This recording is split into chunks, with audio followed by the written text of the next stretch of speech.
Have you ever wondered what a person's true legacy is? Is it the money they leave behind, the properties they own, or the name they build? Or is it something deeper, something invisible that can't be listed on a balance sheet? This is a story about two children, a father, and a will that would reveal the truth not of his fortune, but of their character. It's a story about a choice, between the glitter of gold and the weight of glory. Liam sat on a leather chair that felt more expensive than his entire wardrobe.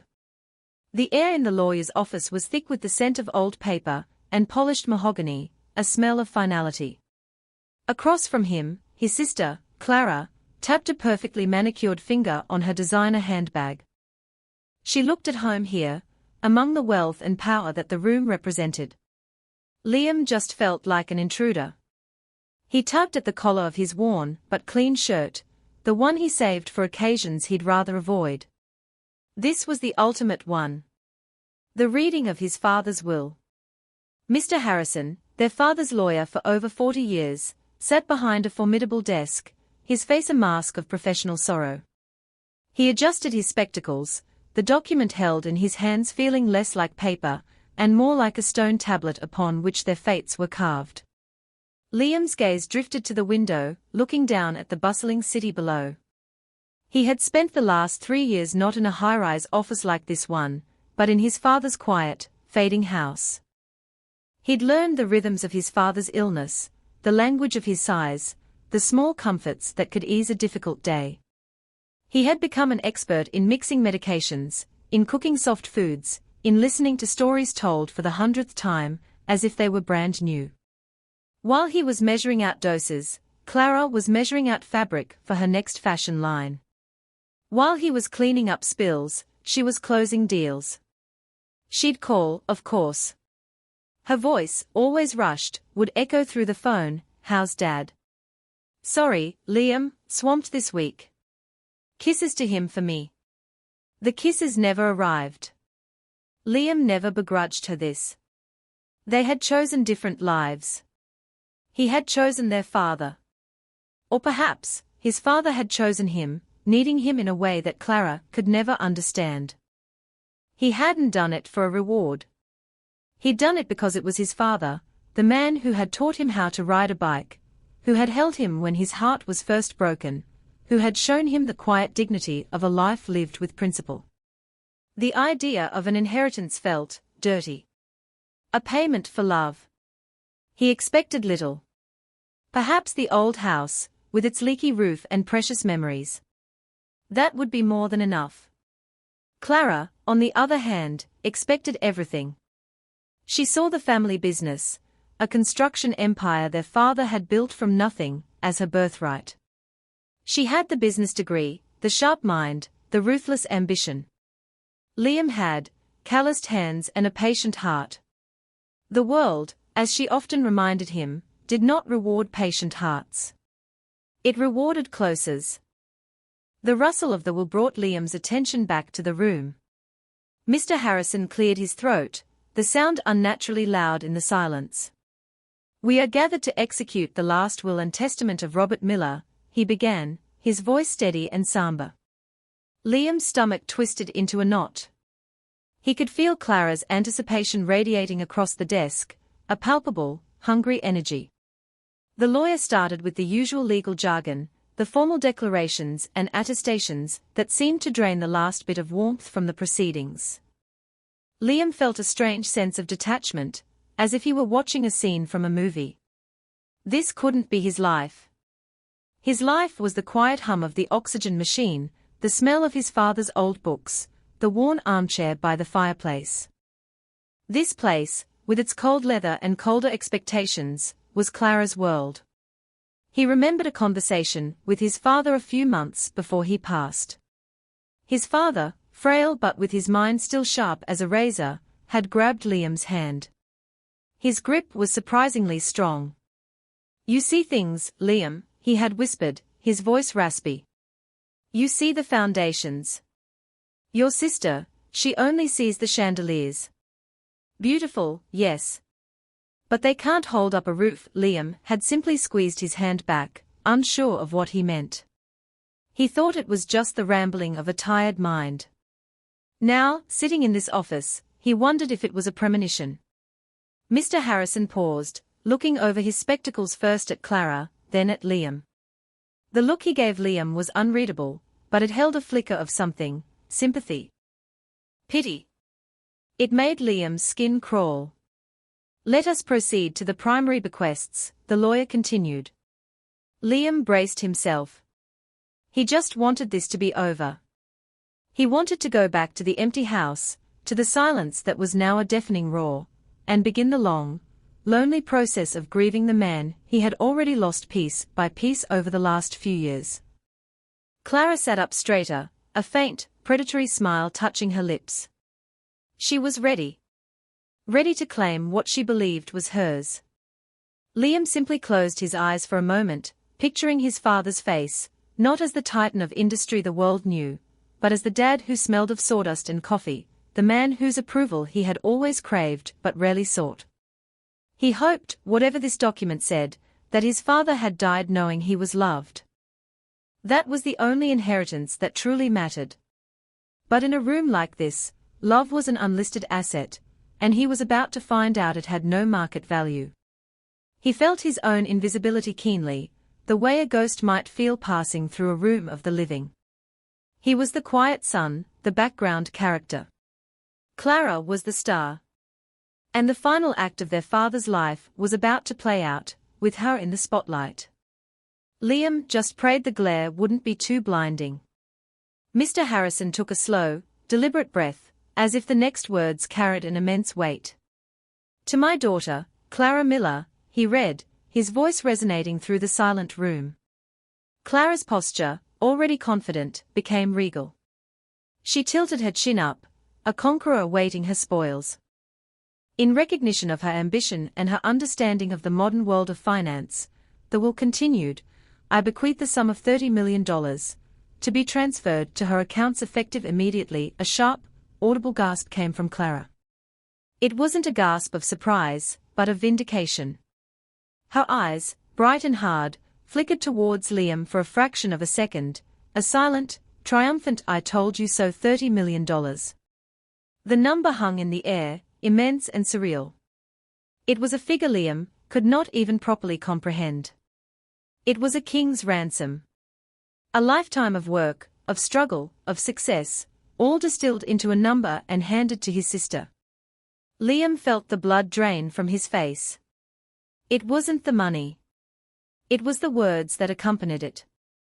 In recognition of her ambition, it was a direct validation of her path, the path that had led her away from their father's side when he needed someone most. It felt like a posthumous rebuke of his own choices, of his quiet loyalty. A hollow ache started in his chest and spread outwards. He felt small, foolish. The lawyer continued, detailing the specific accounts and assets that constituted the sum, but Liam didn't hear the words. He was lost in a sudden, vivid memory, a cold Tuesday night, his father struggling to breathe. Liam had held him, talking him through the panic, his own heart pounding in his throat until the paramedics arrived. He remembered the look of sheer terror in his father's eyes, a look he had never seen before. Where was Clara's ambition then?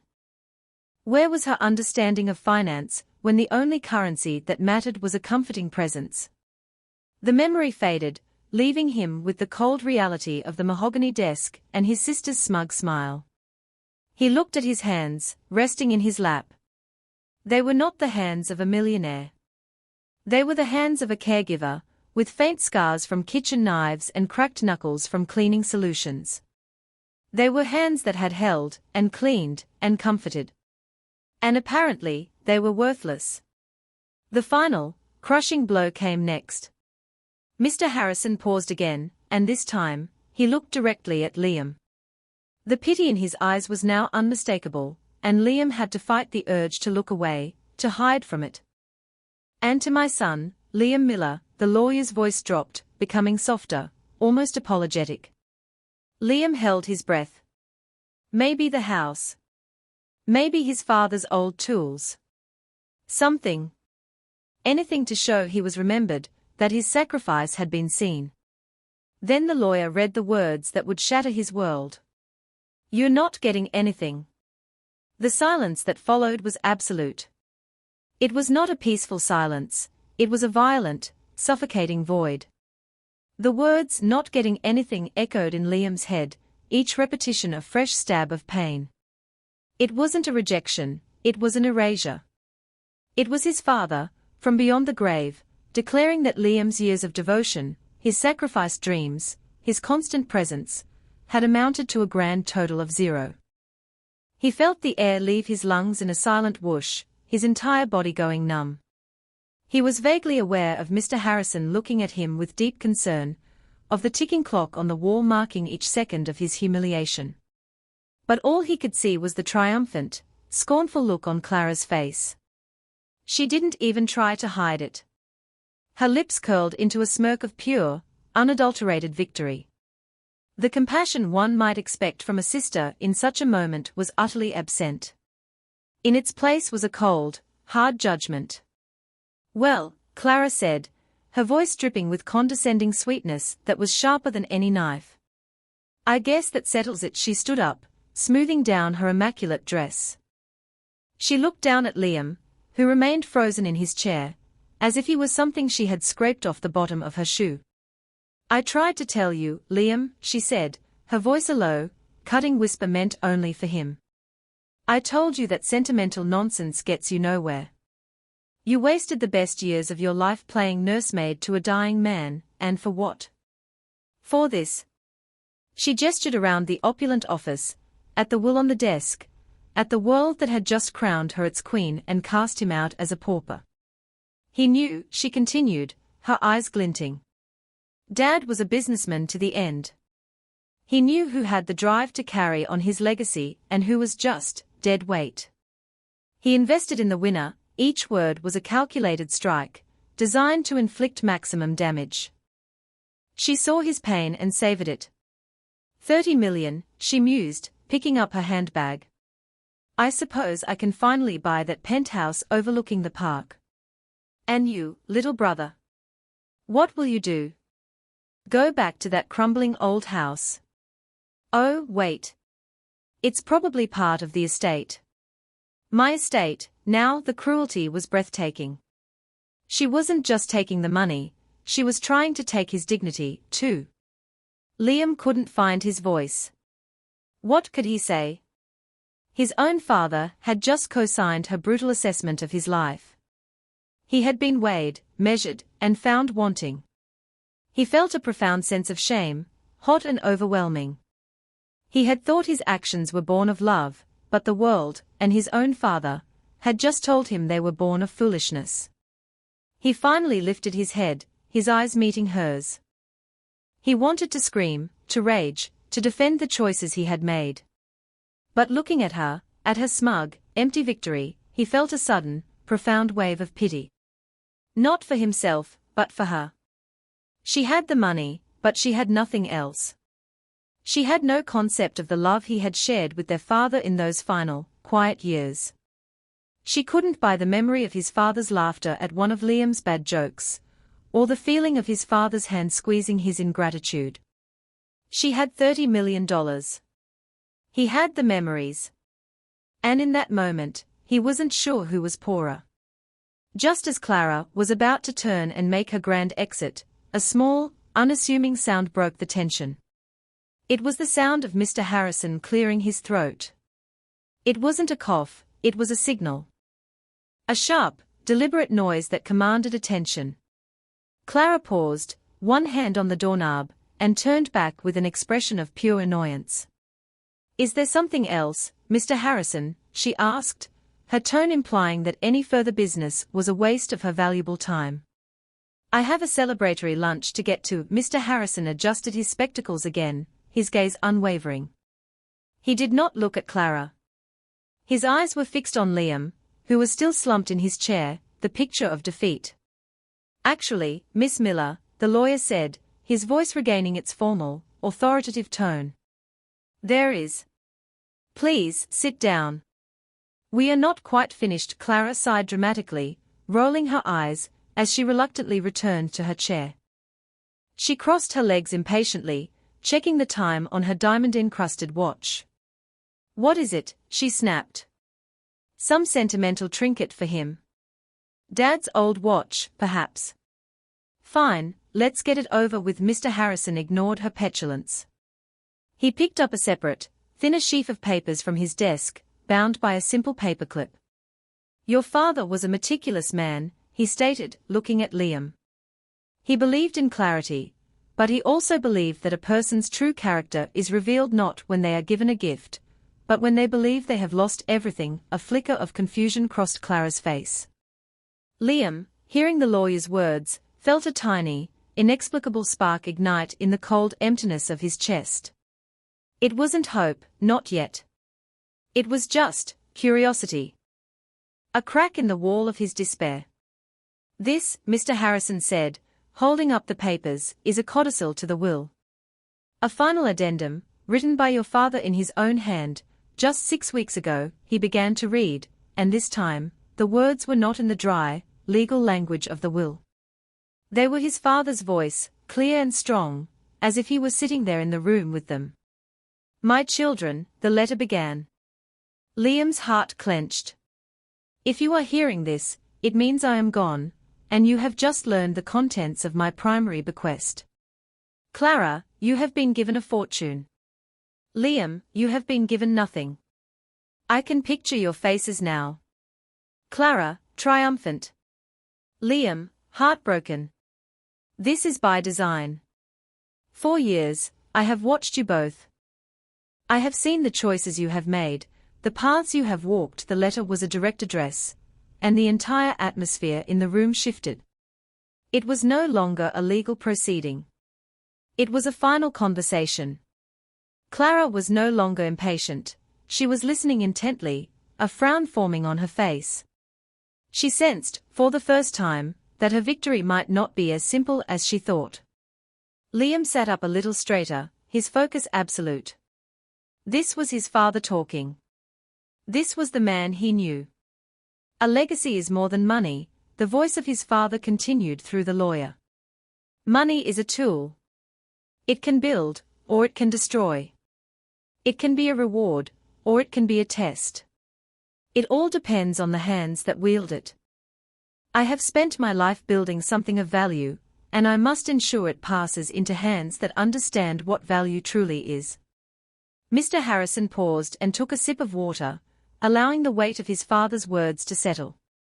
Clara was now leaning forward, her earlier confidence completely gone, replaced by a tense, nervous energy. Liam felt as though he was on the edge of a great precipice, and the ground was shifting beneath his feet. The lawyer continued reading from the handwritten codicil. "Let us first speak of the $30 million, his father's letter read. "Clara, I know you. I know that number is all you heard. You believe it is your reward for your ambition, your sharp business sense. You are correct that I am rewarding your ambition. But you have misunderstood the nature of the reward." A knot of dread began to tighten in Clara's stomach, visible in the way she clenched her jaw. "That $30 million is not an asset," the letter stated plainly. "It is a liability. It is comprised of the full, unmitigated ownership of Miller Construction's 3 most toxic divisions. The ones plagued by lawsuits I have been fighting for years.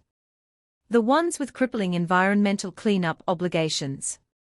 The ones with pension deficits that are due to come payable within the next year. The financial advisor's reports, which I have attached, value the true cost of these liabilities at approximately $42 million. I have not given you a fortune, Clara. I have given you a $30 million anchor, painted to look like gold. You wanted the flashiest parts of my company, so I have given them to you.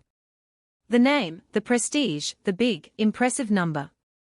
And all of the rot that lies beneath." The color drained from Clara's face. She looked utterly poleaxed, as if she had been physically struck. That's not possible," she stammered, looking wildly from the lawyer to the document. "He can't do that." Mr. Harrison looked at her coolly. "He can, and he did. It is all perfectly legal. The debts are now yours, Miss Miller, Congratulations on your inheritance. Clara sank back into her chair, her mouth opening and closing silently. Her grand victory had turned to ash in a matter of seconds. She had been so blinded by the dollar sign that she had walked right into the most sophisticated, devastating trap her father could have devised. The letter wasn't finished. I did this not out of cruelty, it went on, the tone shifting from clinical to paternal, but out of a desperate hope that you might learn a lesson. You have chased money your entire life, believing it was the source of power and happiness. Now you have it. You have the name, the big numbers, the corner office. And you will see how hollow that victory is when it is disconnected from true value, from hard work, from integrity. Perhaps this challenge will force you to become the leader I always hoped you could be. Or perhaps it will crush you. The choice, as it has always been, is yours. Liam was stunned into silence. He looked at his sister's shattered expression and felt no joy, no sense of revenge. He only felt a deep, profound sadness for the lesson his father had been forced to teach her from beyond the grave. The lawyer then turned the page, his eyes finding Liam's once more.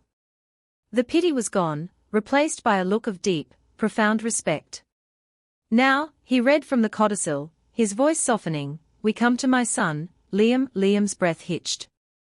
After the bombshell that had just been dropped on Clara, he had no idea what to expect. His father's words flowed into the room, filled with a warmth and sincerity that brought tears to Liam's eyes.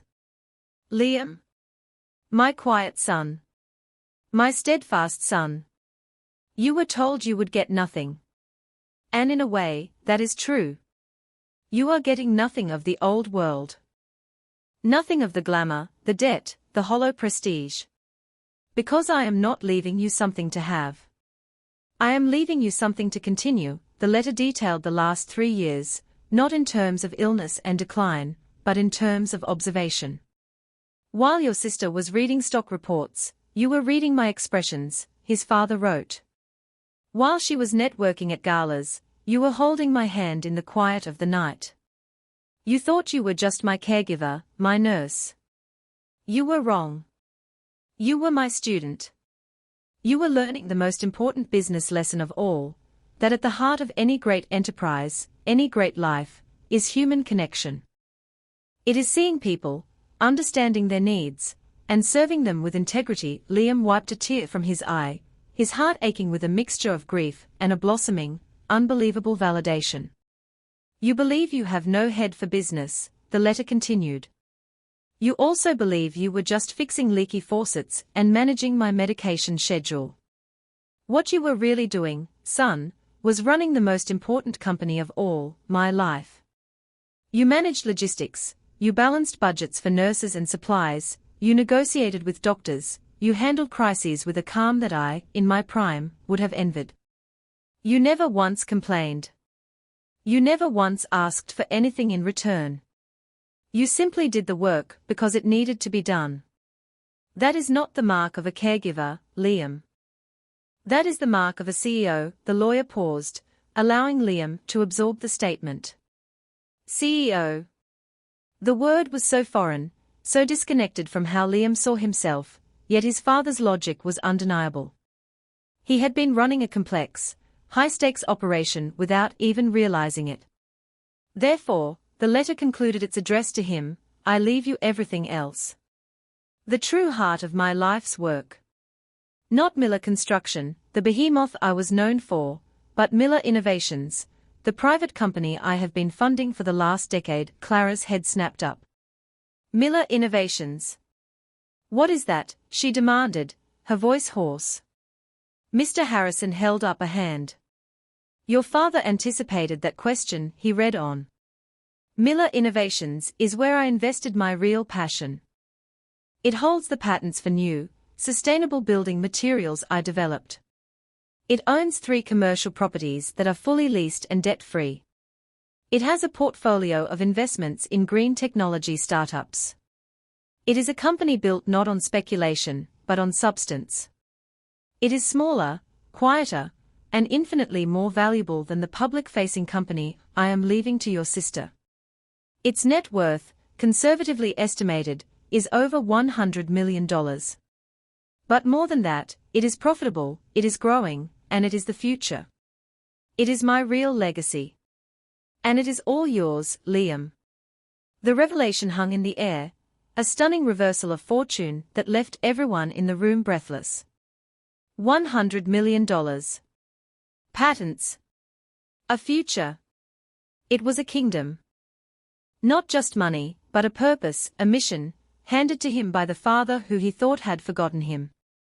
Liam felt a dizzying wave of vertigo, as if the floor had dropped away and he was floating.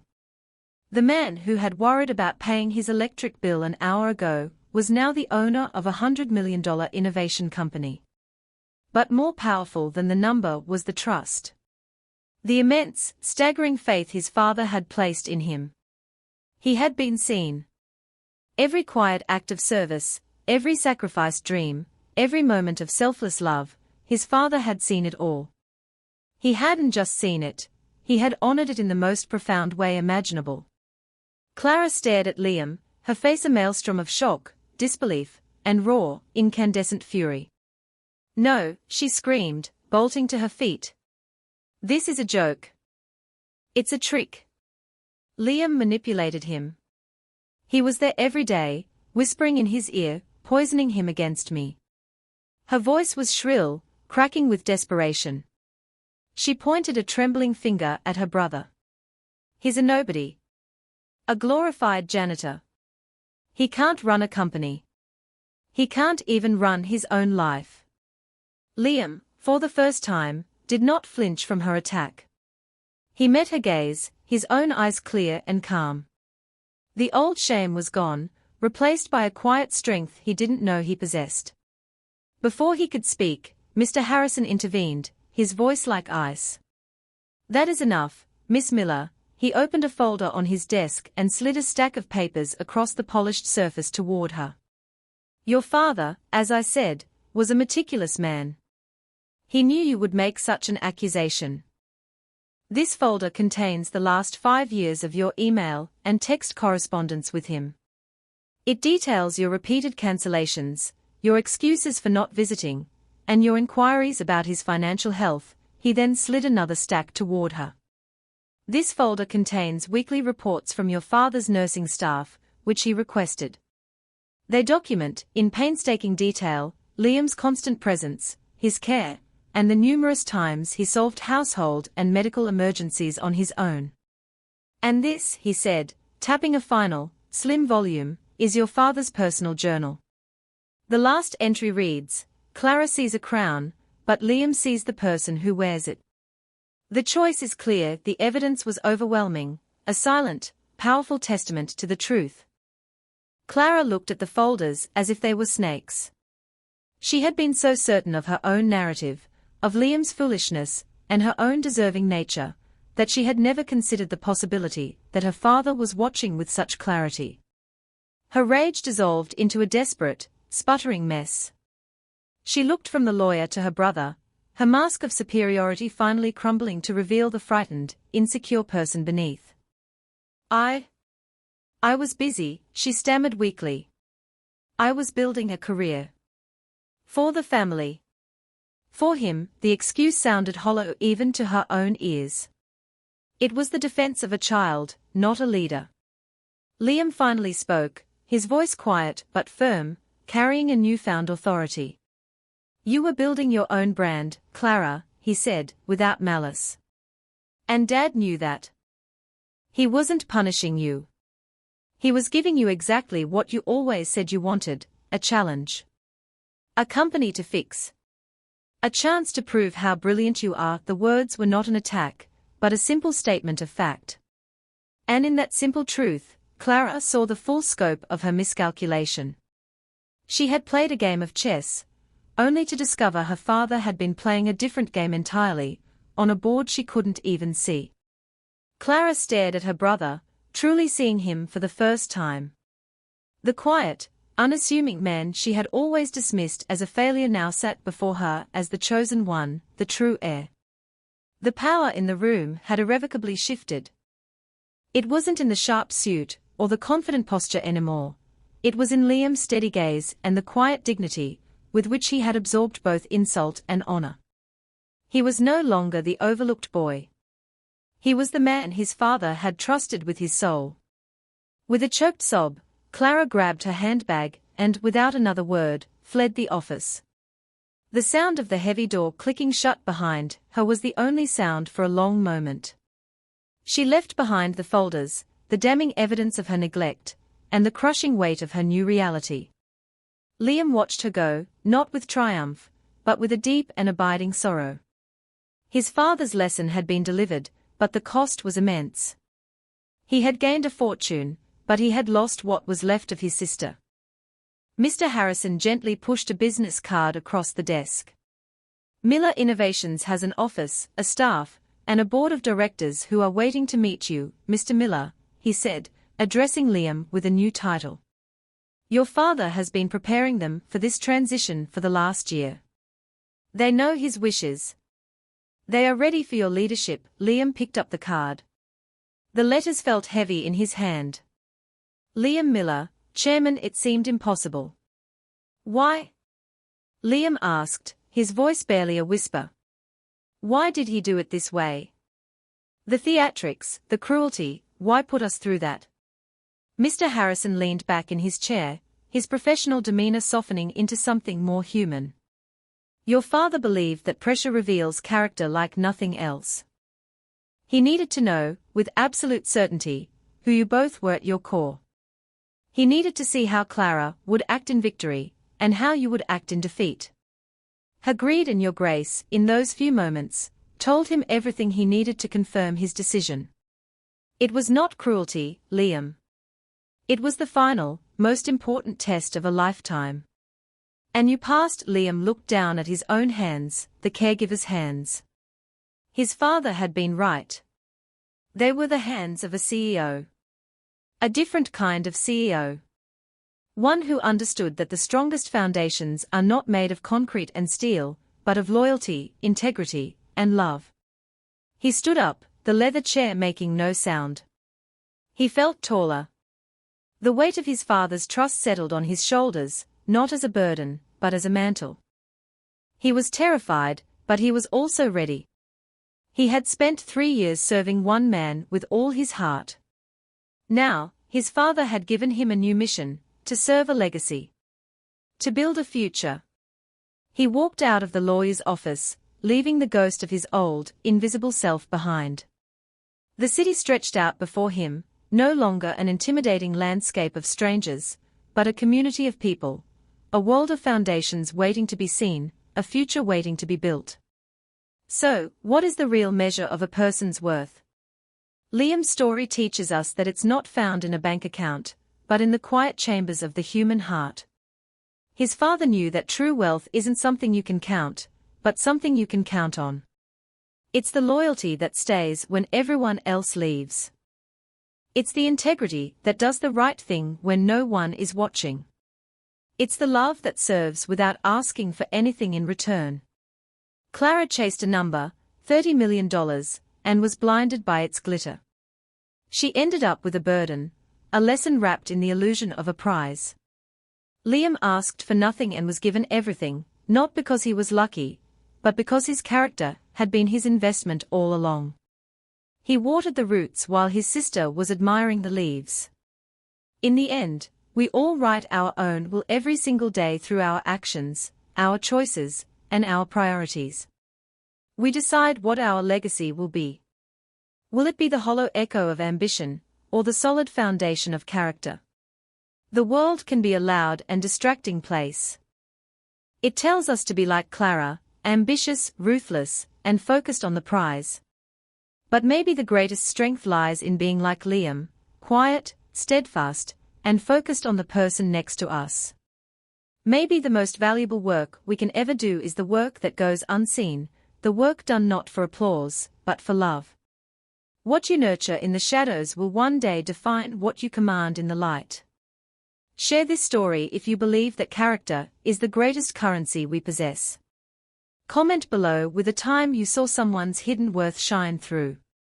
And most importantly, take a moment today to recognize the Liams in your own life, the quiet, steadfast people who make the world a better place without ever asking for credit. Remind them that they are seen, that they are valued, and that their legacy is already being written in the hearts of those they touch.